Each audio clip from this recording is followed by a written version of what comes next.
एक दिन उद्धव जी ने एकांत में प्रभु से कहा, प्रभु मैं समझ गया आप जाने की तैयारी में हैं, मुझे छोड़ के मत चले जाना। भगवान बोले, मित्र तुम्हें तो मेरे जाने के बाद इस धरती पर रहना है मेरे भक्तों के लिए, कैसे रहूंगा? भगवान बोले, सन्यासी बन के रहो। सन्यास का स्वरूप क्या होता है? तब भगवान ने दत्तात्रेय जी के 24 गुरुओं का वर्णन करके और सन्यास धर्म का उपदेश दिया। 24 गुरु कौन कौन? पृथ्वी वायुराकाश आपोग्निश्चंद्रमा रवि कपोतो जगर सिंधु पतंगो मधुकृत गज मधुहा हरिणो मीन पिंगला कुररोर्भक कुमारी सरकृत सर्प ऊण नाभि सुपेश कृत। ये 24 गुरु हैं दत्तात्रेय जी के। सदगुरु तो एक ही होने चाहिए, पर शिक्षा गुरु हजारों बना सकते हो। जिससे कोई भी बात सीखने को मिले उसे अपना गुरु मान करके वह ज्ञान हृदयंगम कर लो। पंच महाभूतों से दत्तात्रेय जी ने पृथ्वी से शिक्षा ली है, सहनशील बनो पृथ्वी के समान। मलमूत्र त्याग रहे हो तब भी बेचारी कुछ नहीं बोल रही, और बड़े वेद मंत्रों से पृथ्वी माँ की पूजा करते हो तब भी ठीक। तो दोनों में समान। पृथ्वी का एक नाम है क्षमा, ये सबको क्षमा करती है। ये क्षमाशीलता साधु में होना चाहिए। हवा को गुरु बना के सीखा, ये वायु दुर्गंध में रुक भागती नहीं, सुगंध में ठहरती भी नहीं, अपनी गति से चलती है। दुर्गंध और सुगंध पीछे छोड़ती जाती है। साधु को भी चाहिए मान या अपमान दोनों में समान भाव से विचरण करे। अपमान के डर से भागे नहीं, सम्मान के लिए चिपके नहीं। ये हमने हवा से असंग रहना सीखा। हमने एक भौरे को गुरु बना के सीखा कि साधु को मधुकरी वृत्ति से जीवन यापन करना चाहिए। मधुकर, मधुकर माने भौरा। भौरा क्या करता है? थोड़ा थोड़ा कलियों का रस लेकर के मस्त होकर के उड़ता है। एक ही फूल का पूरा रस नहीं लेता, थोड़ा थोड़ा रस लेता हुआ उड़ता रहता है। उससे कली भी प्रमुदित होती है और भौरा भी मस्त रहता है। उसी प्रकार साधु को चाहिए मधुकरी। जब भूख लगी किसी के यहां से मांग लिया तो 2 रोटी 4 रोटी खिलाने में गृहस्थ को कोई कष्ट नहीं हुआ। किसी भी गृहस्थ के जीवन में साधु के द्वारा कोई कष्ट न पहुंचे। साधु से होए न कारज हानि। कभी किसी को हानि पहुंचाने का स्वप्न में भी विचार उसके भीतर नहीं आता। ऐसा नहीं कि किसी के यहां भोजन बढ़िया बनता है तो रोज वहीं पहुंच गए, ऐसा नहीं। मधुकर की तरह थोड़ा थोड़ा सब जगह पाते रहो, ताकि किसी गृहस्थ को किसी भी प्रकार का भार आपका न लगे, उसकी श्रद्धा यथावत बनी रहे। ये मधुकर वृत्ति से हमने भौरे को गुरु बना के सीखा। हमने एक मधुमक्खी को भी गुरु बनाया और उससे हमने सीखा कि मधुमक्खी तमाम शहद इकट्ठा करती है और ढेर इकट्ठा कर लेती है, न उसका उपभोग करती है न किसी को खाने देती है।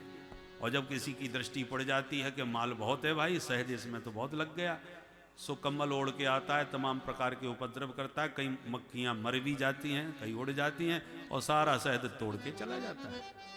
हमने उसको गुरु बना के सीखा, साधु को संग्रह परिग्रह नहीं करना चाहिए। साधु यदि माल पानी संग में लेकर के चलेगा तो किसी को भनक लग जाएगी, हाथ पैर भी तोड़ जाएगा और माल भी सब ले जाएगा।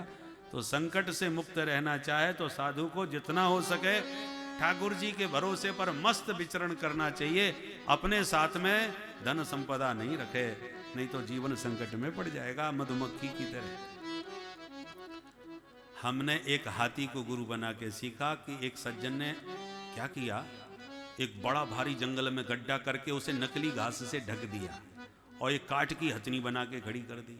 हाथी ने हथनी को देखा तो हथनी से मिलने के लिए दौड़ा और दौड़ने में जैसे ही गड्ढा के पास आया तो गिर पड़ा और फिर महीनों तक उसे ठीक से खाने को नहीं दिया।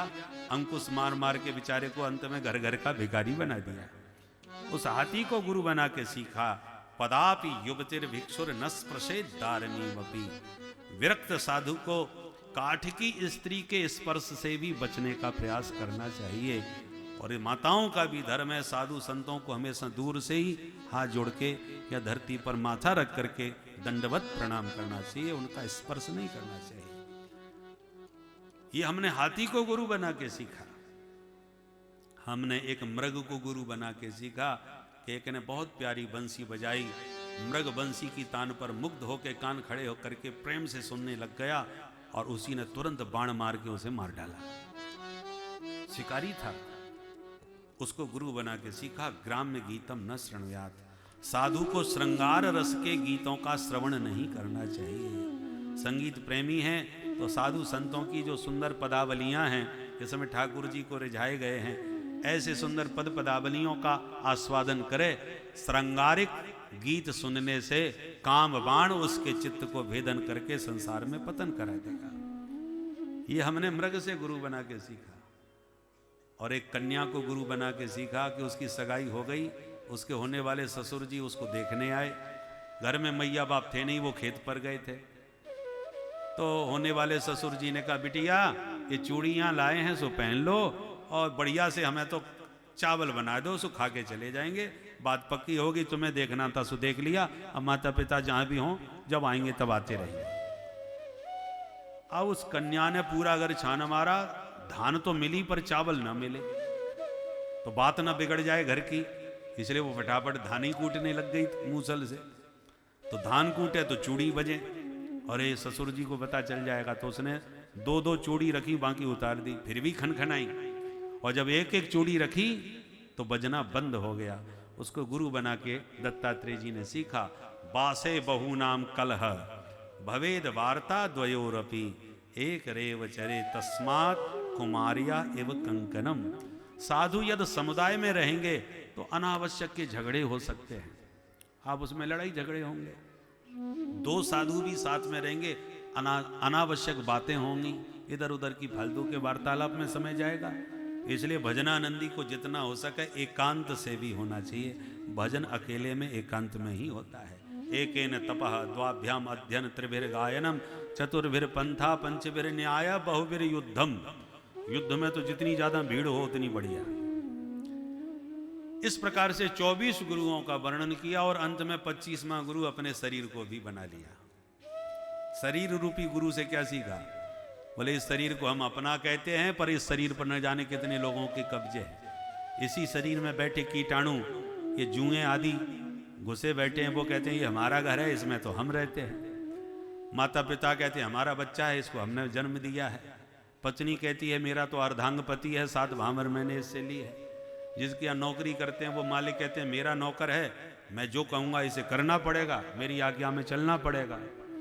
और शेर भालू जब कहते हैं देखते हैं तो वो कहते हैं हमारा भोजन है, जिस दिन मौका मिल गया चट्ट से खा जाएंगे। और अग्निदेव कहते हैं ये कोई नहीं है, अंत में स्वाहा तो हम करेंगे। तो इस शरीर को लेकर के न जाने कितने लोगों ने कब्जे कर रखे हैं। तो जिस शरीर को तुम लेके पैदा हुए हो इस पर भी तुम्हारा अधिकार नहीं है, तो और ये ईंट पत्थर के मकान और एक कागज के टुकड़ों पर तुम्हारा क्या अधिकार चलेगा कि जिस शरीर को ही तुम अपना नहीं बना सके, इस पर भी तुम्हारा एकमात्र कब्जा नहीं हो सका, तो अन्य वस्तुओं पर क्या कब्जा करोगे? ये हमने शरीर से सीखा वैराग्य का हेतु। बद्ध मुक्त का स्वरूप समझाया, हंसोपाख्यान के द्वारा आत्म तत्व का उपदेश दिया, ऐल गीत भिक्षु गीत के द्वारा वैराग्य का उपदेश दिया। अंत में भगवान ने उद्धव जी को चरण पादुका दे करके बद्रीनाथ भेज दिया। उद्धव जी बद्रीनाथ चले गए, आज भी बद्री विशाल में विराजमान हैं पंचायत में।